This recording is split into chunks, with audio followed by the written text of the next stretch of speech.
All right. I haven't podcasted in a while. This is the first episode of Me and Mine. I'm Cory. I'm Deanna. And we used to be friends, and now we're sitting here as lovers. Yeah. Having a conversation. Going to get in depth all things communication, consciousness, spirituality, health, wellness, self-growth, Pilates, writing books. Entrepreneurship. Creativity, entrepreneurship, all of it. So where do we take this plane off from? Well, I think that like one of the values for us that's like really important and has been like highlighted throughout our life is communication. I feel like every single thing we do comes back to communication. Yeah. And honestly, the communication for me has been more an understanding of myself to be able to convey myself, right? To understand, to accept, to love myself, to be able to express myself unapologetically, to be able to have deep conversations with you, to know myself on a deep emotional level, asking myself those questions that make myself uncomfortable. Yeah, I think that like communication with self needs to be like established before communication like with others can be strengthened. Because if you don't know how to talk to yourself and like figure out what's going on inside of your own head, then it's going to be really hard to try to communicate that to somebody else. So how do you talk to yourself?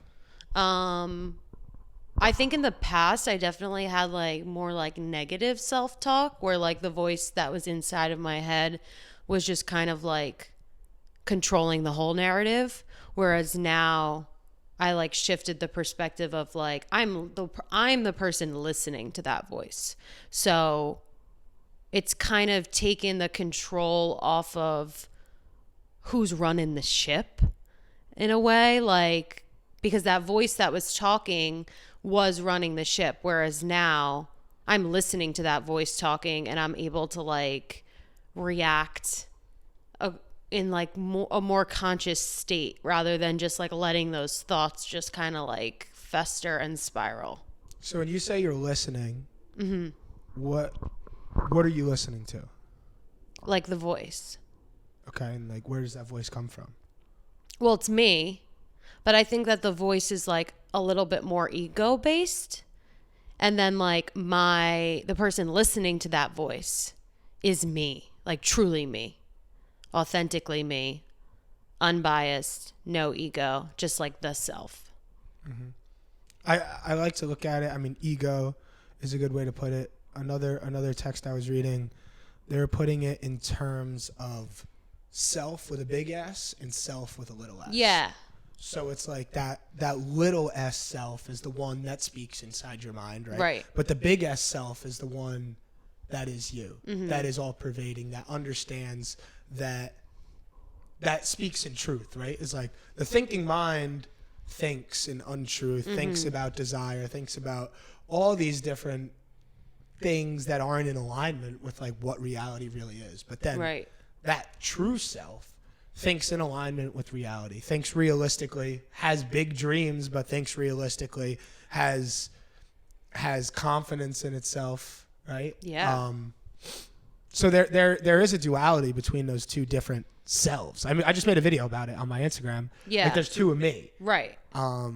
Yeah, I think one of like the biggest like breakthroughs in like my own way of thinking was hearing the words like you are not your thoughts. That was like transcendental for me. I had like heard it before, but I never was like truly listening to what that meant. And that was the catalyst of like the big S self and the little s self. Cause like those thoughts that you think like they're not always you. And like they're full of a bunch of bias and ego and all of that like junk that gets clogged up. And then you kind of gotta go in and like filter through like what was really me and like what wasn't really me. So how do you filter through that? I think that like now that I do have a strong sense of self, I sort of, if a thought comes in that's like really like, whoa, where'd that come from?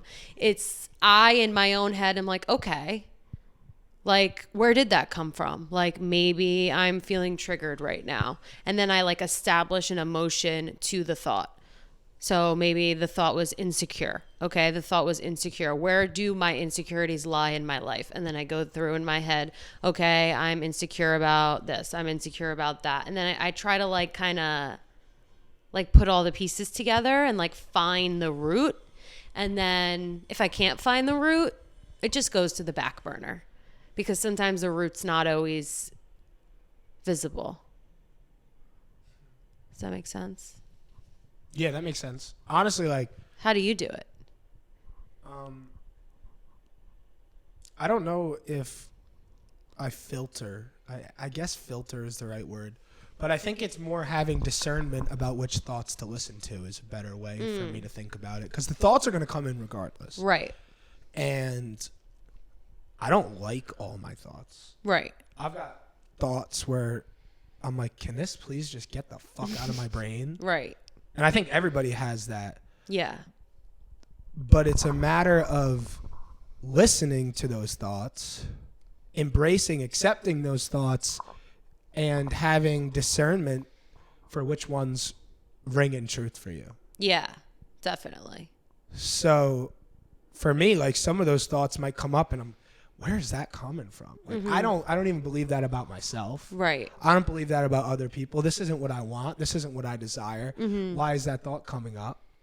And when you fight it, that thought comes back. Right. Well, that's what I was just going to say, that like some of them, like if you're a mind owner, which like all humans are, the mind does its own thing. So if you have like resistant to those like not so nice thoughts or thoughts you don't want to be thinking, they're just going to keep coming. They're just going to keep coming back up. So you just kind of got to let the mind do what it does and like not think too deeply about the mind. Yeah. But at the same time, allowing what is true. When you use that discernment and decide which thoughts are true, which thoughts should be spoken into existence, our body is that catalyst for creating change in the world, for actually putting into the world what we want to see in the world, right? So we are that filter from the mental plane. Like, our thoughts exist on a mental plane. Every creation, this table, this coffee cup existed as an idea before it was here. So we are the filter by which the mental manifests into the physical. Right. So we have the choice through our communication, through our creative expression, to take what's in that mental plane and bring it into physical reality. So us, for example, right? It's like we had probably thought about loving each other before we had actually said it out loud. Right. But that thought wasn't real until we brought it and communicated it to one another. Through our mouths. Exactly. Yeah. Because if it just exists like in your head up here, it's not reality until it's here on the physical plane. 100%. Yeah.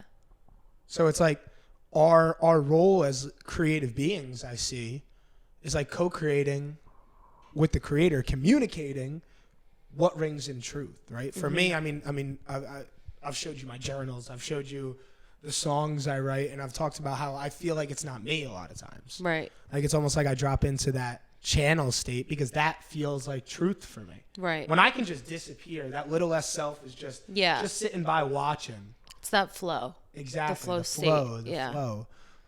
Where you're like, it's been 4 hours. I was so in flow.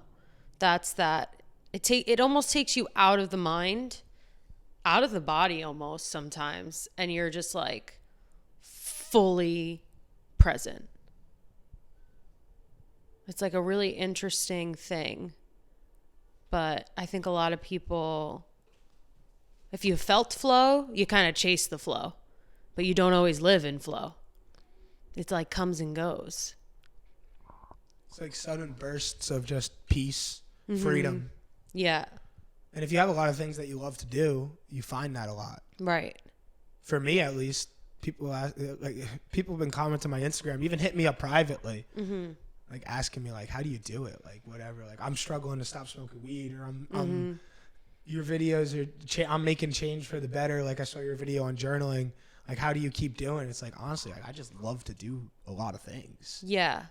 And like, we've both been there. Mm-hmm. We both smoked a fuck ton of weed. I smoked a lot of weed. So I understand how do you get there when it feels like that's impossible. But it's like, I also don't even feel like I got anywhere. You know, Yeah. it's like a year ago, I was looking to be here where I am right now. Right. Honestly, like that's where my dream was, right? And I made that happen because I took an idea and I made it happen for myself. And obviously there's other people that helped me do that, you included, but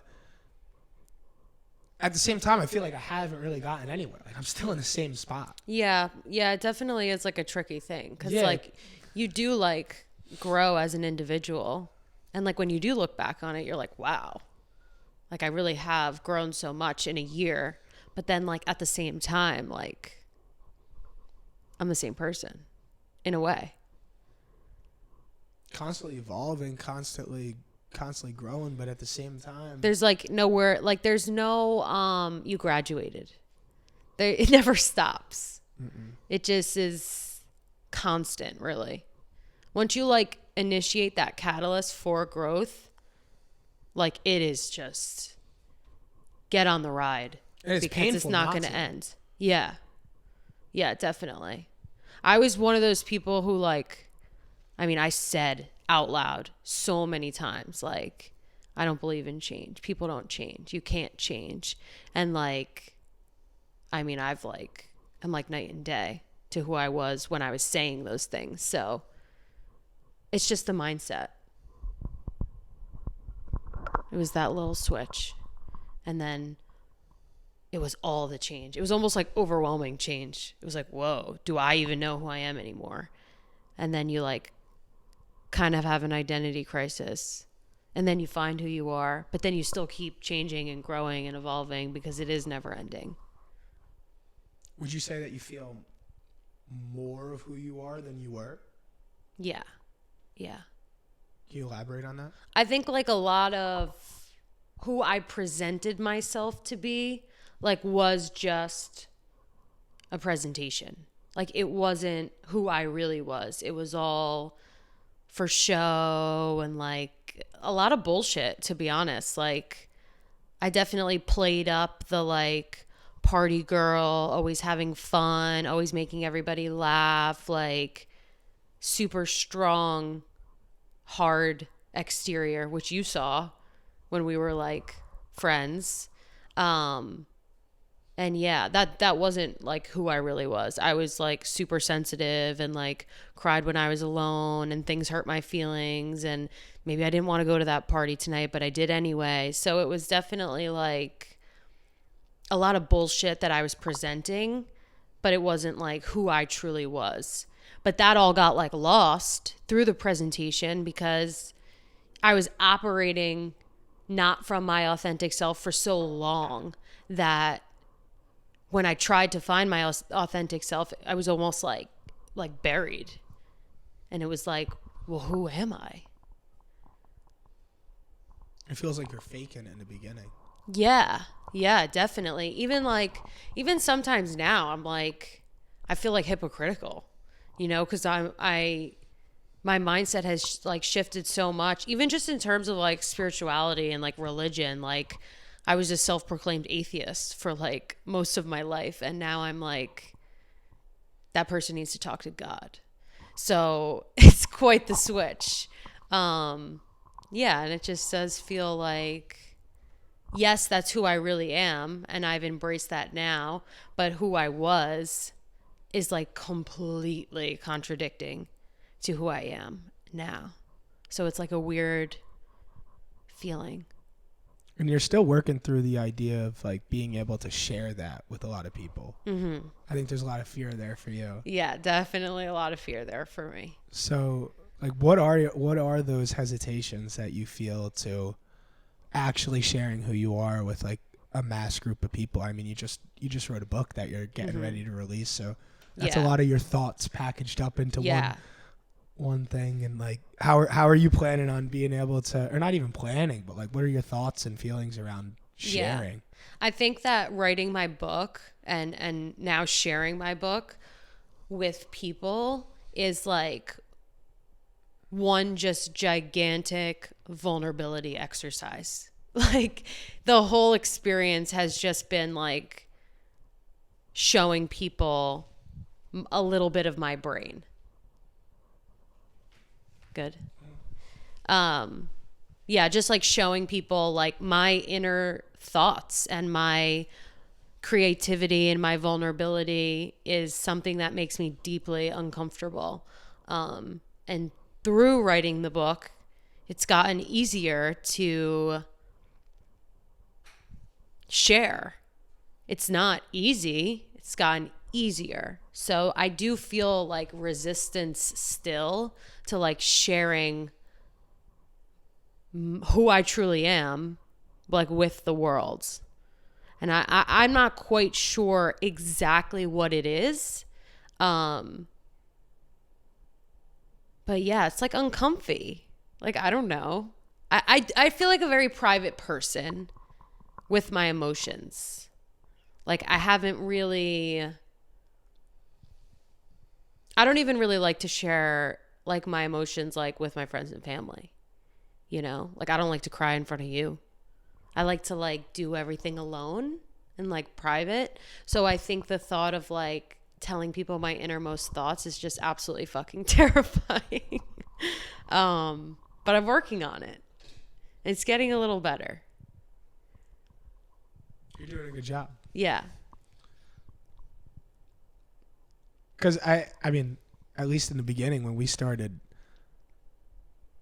doing our thing and like you were very hesitant to share much of anything. Yeah. We kind of opened up to each other initially and it was like, wow, like we haven't opened up like this, and then we had to keep that channel open. Right. I mean, kind of switching the subject a little bit, but the communication, like being able to convey yourself and authentically, being able to communicate your thoughts, right? It's like, it's a practice. I mean, I try and I do my best to be able to convey my thoughts all the time, transparently, as much as I can, almost to my own demise sometimes, right? I put out all these creations on social media, on my songs and my journal and all this stuff, right? I try and just be transparent. I try and hide nothing from my mind to the world. And maybe that's to my own detriment. Right. But there's an element of, as soon as you get that channel open, that river's flowing. Yeah. It's going to continue. Yeah.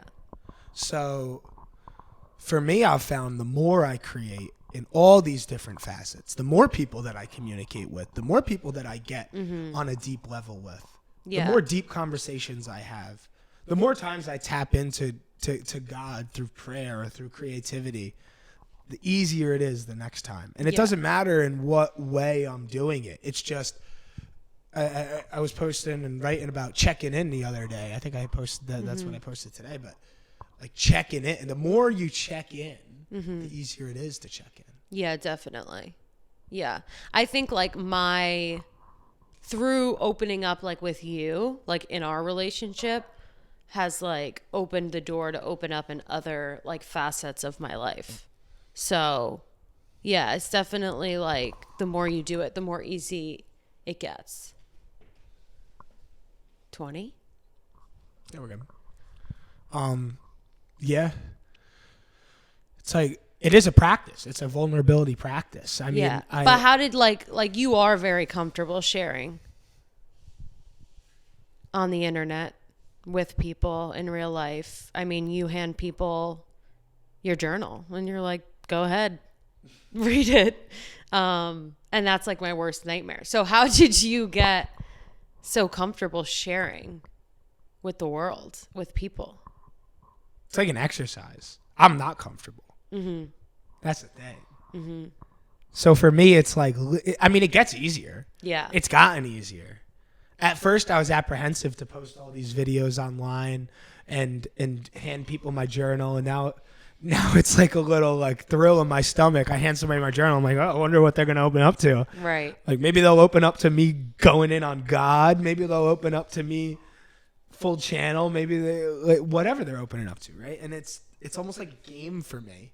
It's like, oh, like this is my work right now. That's kind of how So I you see treat it. it like your work. Is like, I'm sure you're familiar with like karma yoga, right? Yeah. So karma yoga is the yoga of action, and basically through action and not the disengagement from the world.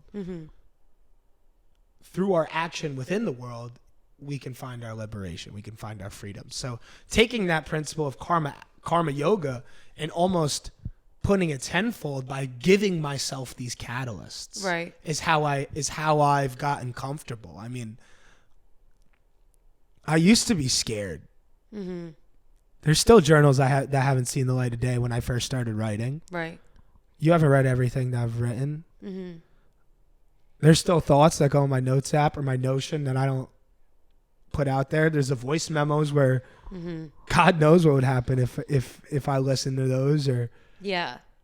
So there's levels to the vulnerability. Yeah. But I use my vulnerability as an exercise for me to love, accept, and understand and forgive myself.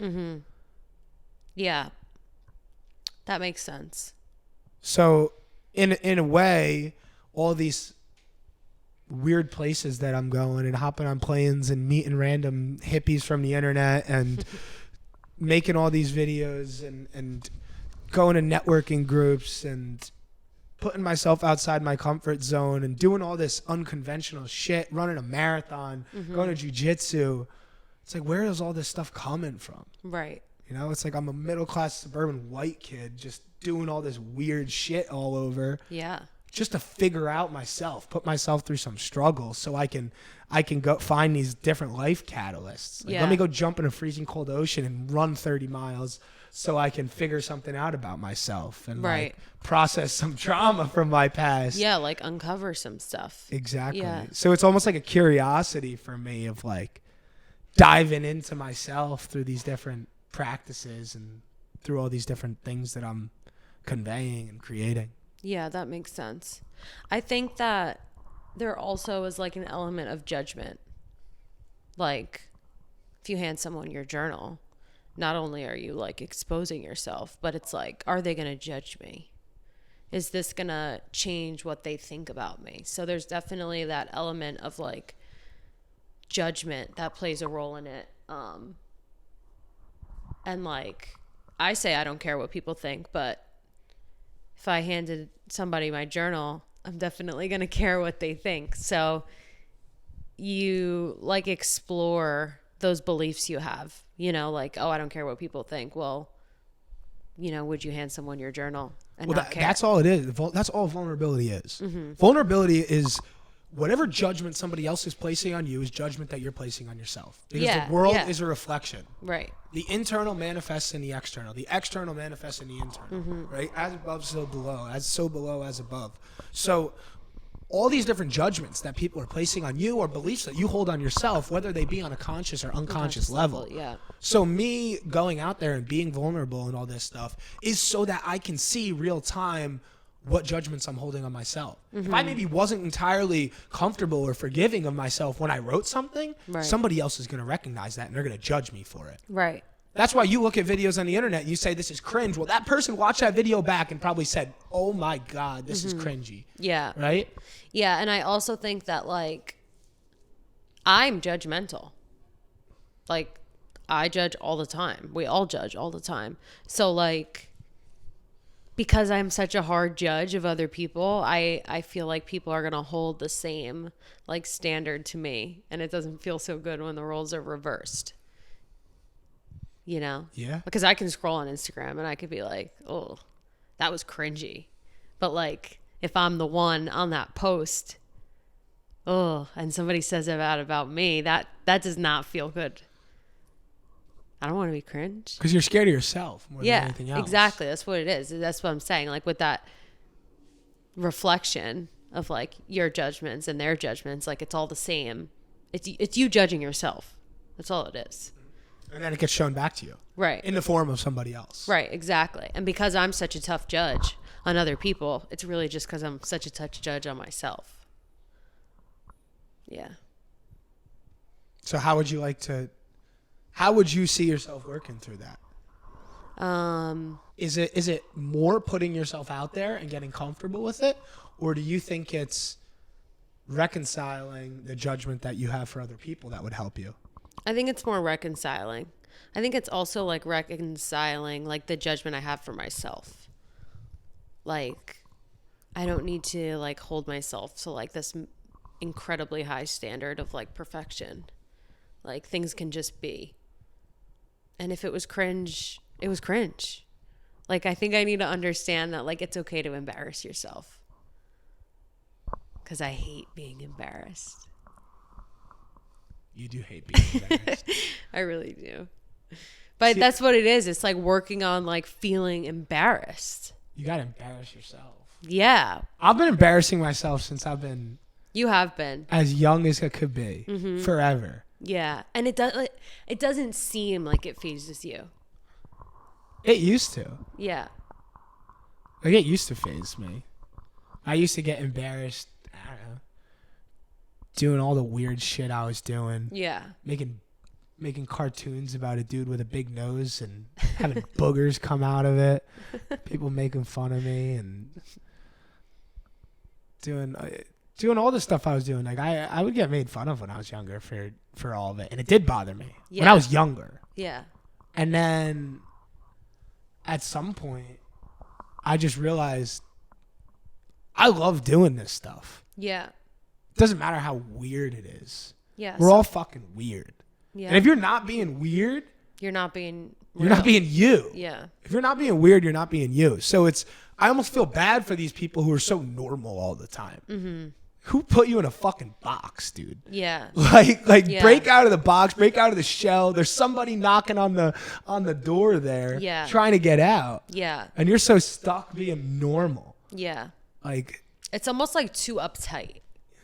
You know, like, I don't know. It's definitely interesting. Like, even something so simple as like dancing. Like, as a kid, I'm sitting my whole family down and I'm giving them a full 2-hour show of me dancing and I'm singing and it's a whole ordeal. Now, if you ask me to dance, I'm like, no, that's weird. So it's like, where did we like get lost? You know, where's that disconnect? Totally. Dogs are going crazy. The dogs. They were doing good. They were doing good. Rude! Stop! It's okay. This will stay in. I don't know what I was saying. No, the disconnect. You're saying the disconnect between people not being weird. Right. It's not. I just can't resonate with it. Yeah, it's almost like that concept of like embracing your inner child. You know, like, just because you're an adult doesn't mean you need to like lose your weird. And I think sometimes like I need to remind myself that like just because I'm an adult doesn't mean that I can't play. You like lose your play sometimes when you grow up. So for me, it's been like welcoming that play like back in. There's so many ways to play. Mm-hmm. There's so many ways to be weird. And every fucking way you play is weird. Yeah. It's all weird. Me sitting down with some musical instrument with strings on it and humming tunes until it makes sense into words. Yeah. Right? That form meaning in my head. Mm-hmm. Or me going and wiggling my butt out in the water when it's 30 degrees out in the middle of the winter, putting on a skin suit so I don't get cold. Yeah. Catching waves. It's all weird. Yeah. Right? And it's just like finding ways to play, finding things that you love to do, expressing yourself in that way, and just doing it unapologetically, and not giving a fuck what everybody else is going to say about you doing it. Yeah. And I mean, sure, and for me to say that I don't give a fuck what other people say, that's a lie. I'm lying to myself. I do value other people's feedback. I do value what other people say, right? And sometimes it does take me down when I see somebody looking at one of my Instagram posts, commenting hate, or If you have 40 shares and 40 shares on my Instagram yep. post, I'm like, who the hell is sending this around, right? And then there's also like that weird disconnect when you see people from home, whatever, you see them out and you dap them up, and I know that they're thinking about the crap that I'm putting out on social media, not about me as a person. Yeah, for sure. Right?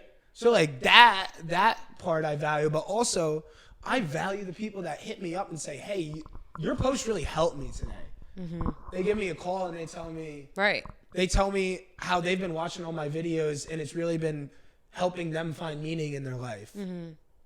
Because that's just as much as a judgment as a negative judgment. Judgment doesn't like always need to be negative. Judgment is not a negative. The labels are not a negative. Labels can be used. Right.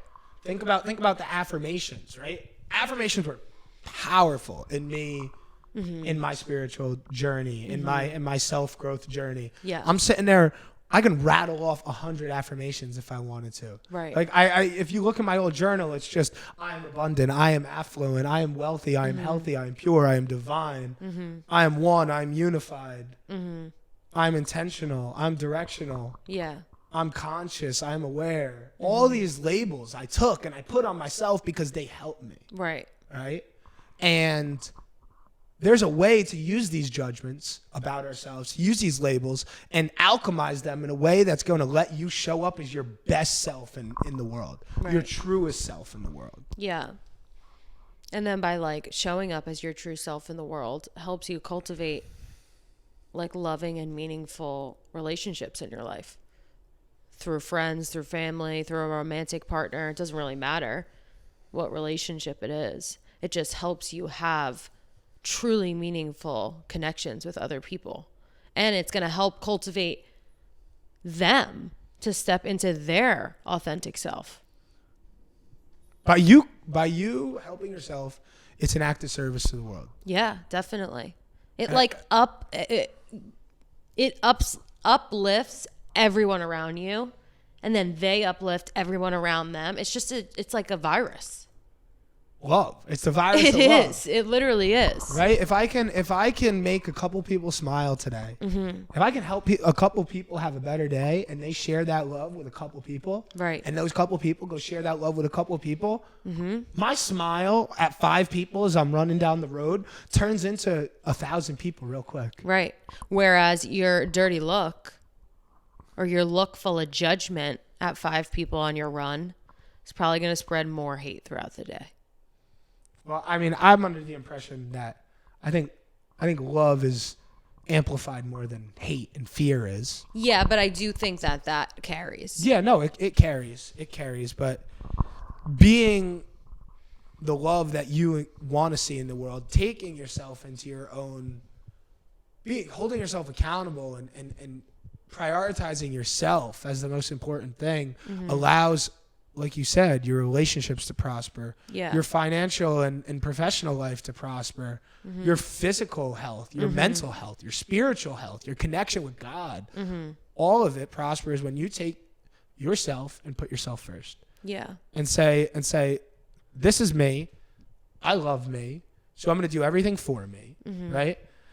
And I mean, I saw senior year of college and junior into senior year of college, I put myself first.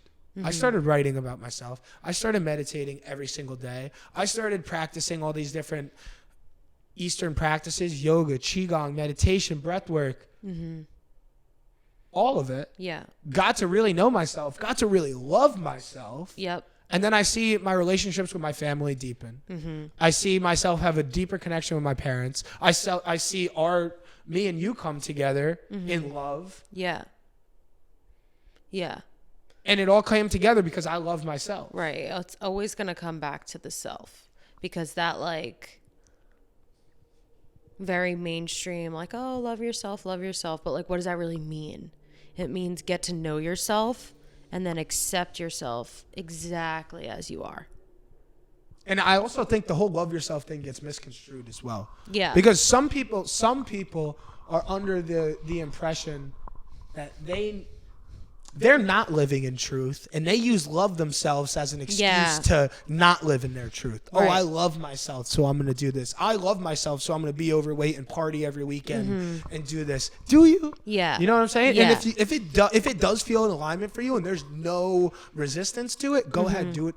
Yeah. Do whatever you want. Like everybody has the freedom to. Yeah. You need to just like be like brutally honest with yourself, because a lot of stuff that you thought you believed wholeheartedly, you don't. And it doesn't resonate, and there is resistance. So yeah, the love yourself is so much deeper than just love yourself.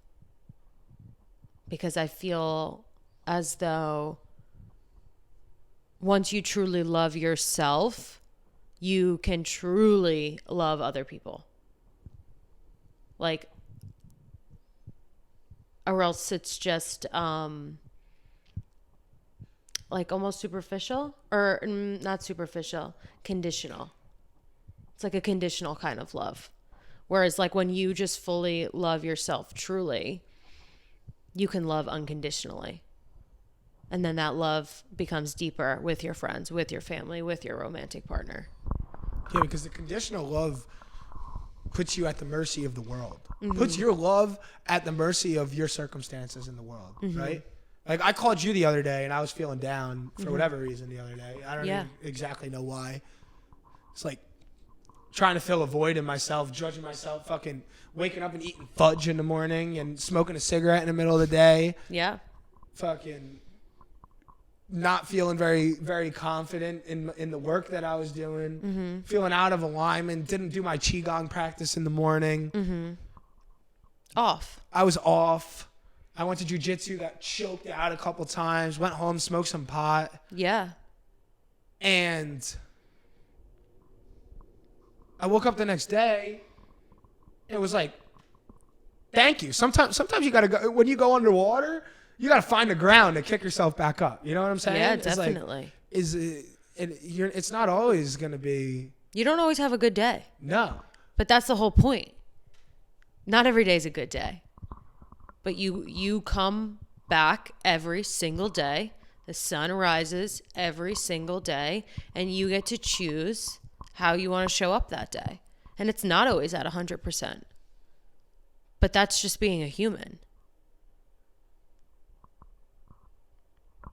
Yeah, I mean, you've told me. I mean, you read the tarot cards for me, and you've told me how I get caught up in like the perfectionist thing, right? And that shit's hard on me sometimes. Yeah. Yeah. Where it's like I hold myself to such a high standard, where it's like I don't give myself any grace, Right. right? So, kind of recognizing that it's like I can be down for a day. I don't need to get the fuck after it today. Yeah. I can chill, but also not using that as an excuse to not act. Right. Right. To be lazy. Exactly. And there's a fine line between that. Yeah. But it's okay to take a rest day. It's okay to take 3 rest days. Whatever rest means for you. Maybe it means you lay in bed. Maybe it means you go surf that day. You know what I mean? Rest can mean so many different things. For me, it's less that I need a rest. It's more that I need to slow down. Because my mind goes a million miles an hour.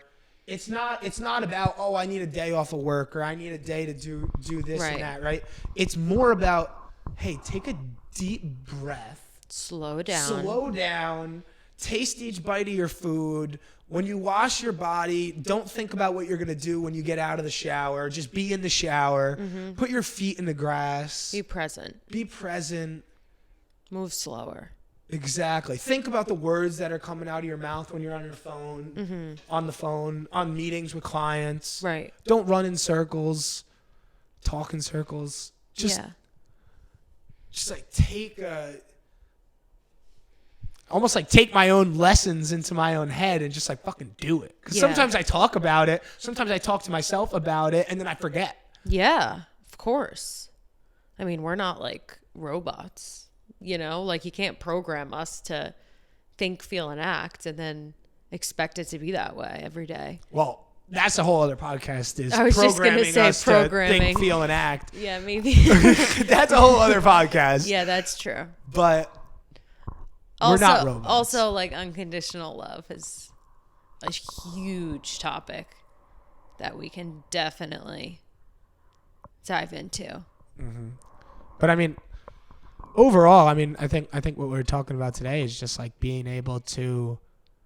We didn't even dive into emotions and whatnot, which I also think is a crucial part of communication. But, I mean, we dove into the more expressing of the self and loving and accepting of the self. I mean, I think all of that bleeds into strong, effective communication. Yeah, it does. And maybe I like talking. You like talking. I love talking. I love having a microphone in my hands. I do. It just makes you feel good. It makes you feel heard. Yeah. Because I like talking to. We talk a lot. And like, we both enjoy like analyzing things.